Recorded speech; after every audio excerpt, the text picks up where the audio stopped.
have you got there? I've got the cat. A cat. I have. Monty the yoga cat. Monty the yoga cat. He's kind of Come on thinking then. about coming up. Come on oh, then. there you go. Come Go and to see your Mum. mother. Yeah, that's it. All right, I'm just going to get you. Oh, he's purring away. Well, a little bit of nature's joined us today for our Thankful Thursday. It has. Be nurtured in nature. That's the plan. That's the plan. Hello, Monty. And always have a yoga cat. Cat, yeah. Oh dear. It's quite hard sometimes when you don't live somewhere close to nature, or your job is so busy, or your life, whatever you're doing, it's hard to get out in nature, isn't it? Yeah. What kind of benefits have you found? Well, where do I begin? I always like any part of nature. I think the benefit for me when I get into nature is that it actually allows me to really kind of zone into relaxing into the now. Like it really, it's almost instantaneous. Like the trees kind of block out the noise of the world around me, or if I'm at the beach, it's the waves and the sand. It just brings you back to ground zero. Yeah. And I love being outside in bare feet. Same. That really is quite nurturing for me. I love grass. I have a nice lawn, which is good. But it's so nice to be able to be unrestricted by having no shoes on and just walking around in bare feet, feeling. I think it's the same for me, that you're feeling what's really happening. It's not, you're not in your head. You're definitely being able to just feel the ground underneath you. And it's almost as if all that energy from the ground comes up, tingling through your body. It does. And I remember reading somewhere, like when you are particularly by water, like a lake, a river, or the beach, like all of the elements are together. And I guess when you're in the forest as well, because it is quite damp. So you've got earth, water, fire from the sun and the air, and the ions are different around water bodies as well. Yeah, you get that negative ions. Yes, yeah. Exactly. So that in and of itself is just rejuvenating, because we are earth, water, fire, and air, and ether, and it all kind of like... And there's actually some quite good research around the benefits of walking in nature, aren't there? So that you've got the opportunity to take in all those, it's almost all those nutrients. I mean, I suppose with photosynthesis, all the green vegetation is releasing oxygen, so there's quite a big oxygen benefit there. Absolutely, like you'd be getting way more oxygen because the concentrations would be much higher.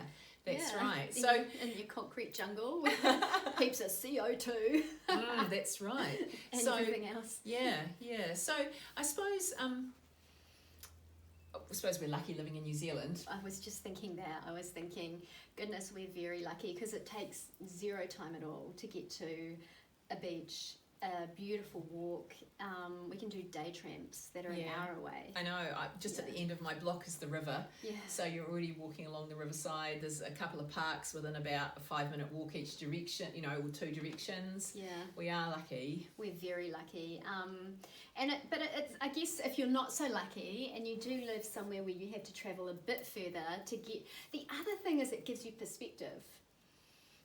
I remember one of my friends talking to me. They came from the UK, and they're like, Christina, in the UK it's really hard to see horizons. Oh. Yeah, because it's so built in. Okay, right? so your eyes aren't even adjusting to have to see into the distance because there's something blocking your view. Yeah, whereas in New Zealand, like I see the horizon all the time. I'm driving along in my car and I see the mountains with the snow. I see the Port Hills with, it's easy. And I guess that's the part, like it gives you that broader perspective of not feeling so caved in when you are in nature, because you climb a hill. Yeah, and then all of a sudden everything else is spread out behind, in front of you, below you. Yeah. Yeah. And it looks beautiful and it looks magnificent. So how else would it be nurturing? We've talked about it's the elements, the oxygen, I suppose just seeing things growing. Yeah, yeah.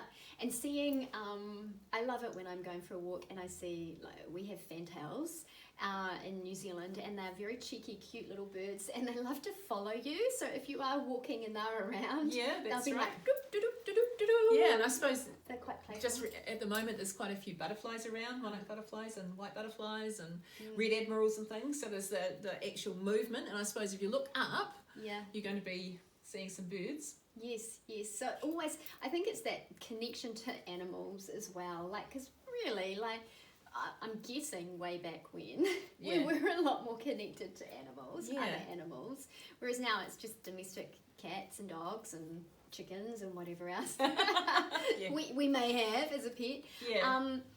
But I always like, whenever I see a bird or I see an animal in nature, I feel uplifted. Yeah. I'm like, oh, it's just so cute. Well, that's right.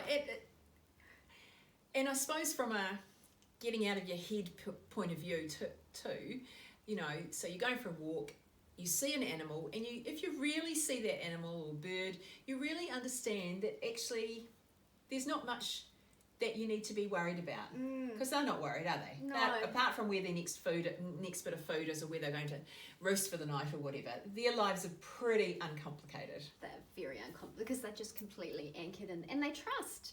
And nature, I guess they have this trust in the process of nature, and the fact that nature is so abundant. And I guess when you are deep in the forest, or deep in the walking beside the ocean or whatever, or beside a river, like, there's, without even realizing it, you're connecting to this abundance of nature. Like, the water isn't going anywhere.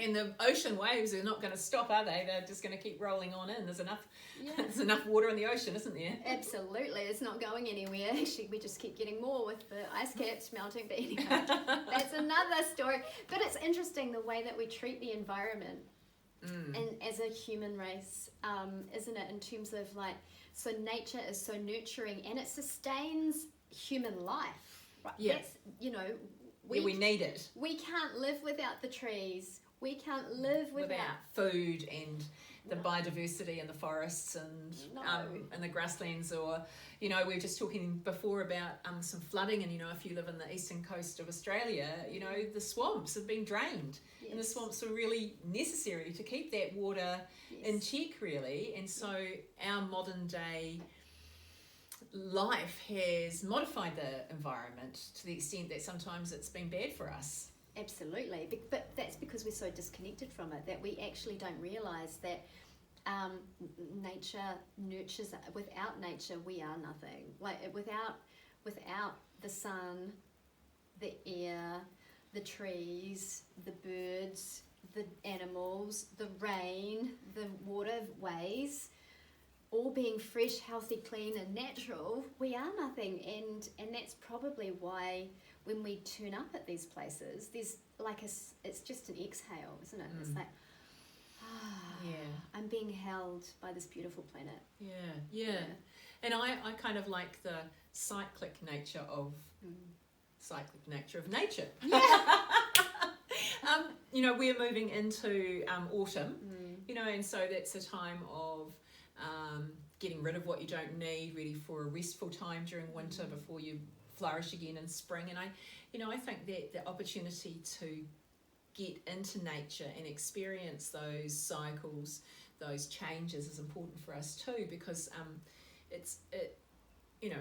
we're a biological being, and we're part of the system, and our system needs those kinds of things too. So that as it gets darker at night and longer dark during night time, you know, it's a time for us to restore and rest as well. So I think, you know, the coming back to being part of the natural cycle is really important for our bodies as well. Oh yes, and for our overall health and well-being. And I'm not just physical but mental as well, right? Because you're absolutely right. Like, nature has this beautiful cycle, and the farmers know how to live by it. And if we live in a concrete jungle, we are so disconnected from it that modern living takes over, and we're not being nurtured because we're not connected. And then we don't even think twice about, I'm going to fast fashion, you know, I'm going to buy all those cheap clothes and not even wear them and then throw them to landfill and contribute, or whatever it might be, the plastics, all of that stuff. Like,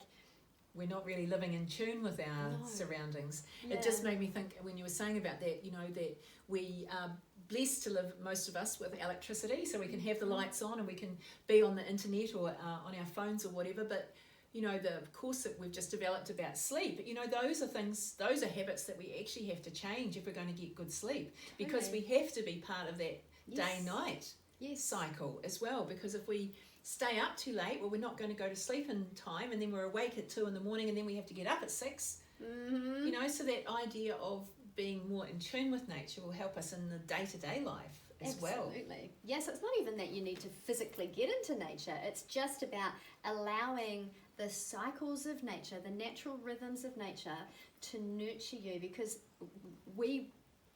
biologically, we've been around for 10,000 years, maybe longer, I don't know, I'm no expert on that stuff, but we've been around for a long time, and our bodies are still programmed. We still have the original program. Right? Yeah. Be awake when it's light, go to sleep when it's dark. Yes. Drink clean, healthy water. Yeah, eat healthy food that comes straight from, you know, not from a factory, but comes from the ground, or a tree. Exactly. And now we've got this artificial living. We've got lights, which are great. I love my lights. We've got heat pumps. I love that too. Yeah, we've got the internet, so we can do this for you. Yeah, and it's all unnatural, and it makes life so much more convenient and much easier, but it pulls us away from... Yeah, so you kind of have to make choices, don't you? Yeah. And make the choices to be... you know, looking after yourself, looking after nature because you want it to still be there, looking after the planet, you know, it's quite a thing, but, you know, I suppose it's just doing those things day by day that make us feel better, connecting with nature and being part of the natural world. Absolutely, and it's such a symbiotic relationship, isn't it? Yeah. And all of the awe-inspiring, breathtaking moments in my life have been moments where I've been in nature and I've turned a corner and I've seen this beautiful vista, or I've reached a pinnacle in a mountain and I've seen this beautiful vista, right? They have been taking the breath, they're just absolutely in the now moments, haven't they? Yes, so that symbiotic relationship, like nurture nature nurtures us. We look after each other and we get to live full, healthy lives. Fabulous. Yay. Namaste. Look forward to hearing your adventures in nature. Namaste. Namaste.